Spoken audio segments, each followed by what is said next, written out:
বন্ধুরা, আজকে এমন একটি অভিজ্ঞতার সাক্ষী হয়ে থাকলাম যা আগে কখনো হয়নি। আপনারা যদি এরম ঘটনার সাক্ষী ইতিপূর্বে হয়ে থাকেন তাহলে আমার কমেন্ট বক্সে জানাবেন। মর্নিং ওয়াক শেষ করে যথাসময়ে বাড়ি ফিরে যাই আর তারপর বেরিয়ে পড়ি কৃষ্ণনগরের উদ্দেশ্যে। আজকে আমার সহযাত্রী ছিলেন আমার বাবা, কারণ ওনার আজ অর্থোপেডিক সার্জনের কাছে চেক আপ ছিল। শীতের মিঠে রোদ এবং সবুজ গাছগাছালির মেলবন্ধন গ্রাম বাংলার এক অন্য রূপ জানান দিচ্ছে। বাবাকে ডক্টর চেম্বারে যথাসময়ে ড্রপ করে আমার স্কুটার নিয়ে বেরিয়ে পড়ি সার্ভিসিং করাতে।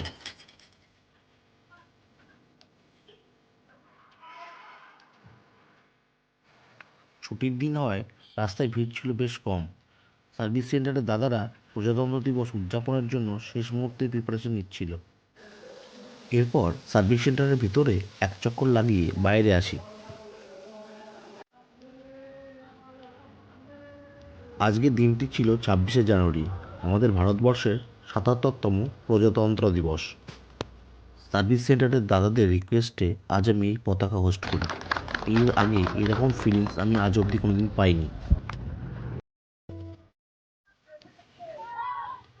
বাড়ি ফেরার পথে বিদ্যার দেবীর নিরঞ্জন পর্ব ক্যামেরাবন্দি করলাম।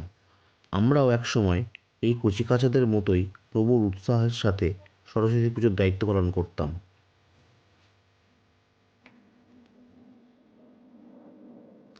আজকের মতো লাইভ লেন্সের ক্যামেরায় এইটুকুই। দেখা হবে অন্য কোনো একটা ভিডিওতে। চ্যানেলে নতুন হলে সাবস্ক্রাইব করে পাশে থাকবেন। Thanks for watching. জয় হিন্দ, বন্দে মাতরম।